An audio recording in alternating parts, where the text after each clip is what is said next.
යසෝදරා කෙනෙක්ද මේ විපර්යාසය? විපර්යාසයක් නොවේ මෑණියනි. සිද්ධාර්ථ දැන් නිතර භාවනා කරනවා. කවර භාවනාවක්ද?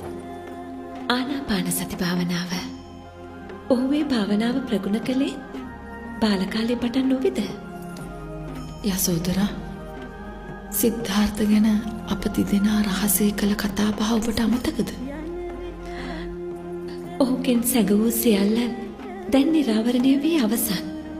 මල සිරුරු සහ ශ්‍රවණයන් පවා. මාගේ දියණිය, පැවිද්දෙන් ඔහුව ගලවාගත හැකි ඔබට පමණයි. කාම බන්ධනය තරම් ප්‍රබල බන්ධනයක් ඒ ජීවිතේ නැහැ. කාම සුඛානුභාවය ගැන ඔහු තුල දැන් උනන්දුවක් නැහැ. පියාණනි, දැන් ඔහු තුල ඇත්තේ ලෝකානුකම්පාව. ලෝක සත්වයා දුකින් මුදාලන ක්‍රමයක් ගැන ඔහු කල්පනා කරනවා.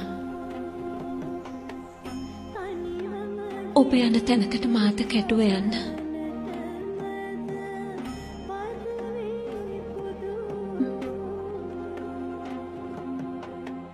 මගෙන් හෝ දරුවාගෙන් ඔබගේ තපසට බාධා නොවන බවට ශපථ කරන්නම්. ඔබගේ අරමුණ සාක්ෂාත් කරගන්නා තාක් මා ඔබ සමීපයේ සිටිය යුතුයි. මට යන්නට ගමනක් තිබෙනවා යශෝදරා. එහිදී මට බොහෝ කම්කටොළු වලට මුහුණ පාන්නට වේවි.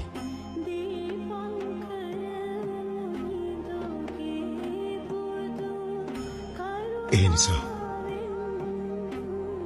මා ඒ ගමන යා යුත්තේ තනිවමයි.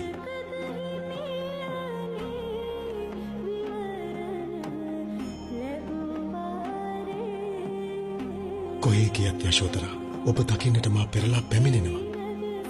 ඔබගේ ගමන ඔබට යන්නට සිදුවන්නේ රහසෙන්. මාලිගාව සහ කපිලවස්තුපුරය රාත්‍රී කාලේ තවතියෙන් හෙට දිනේ සිට. ප්‍රිය විප්‍රයෝගය හදවත් ඇතුරු කරවන කටුක වේදනාවක්. අප දෙදෙනාටම ඒ වේදනාව දරාගන්නට වේවි යශෝදරා.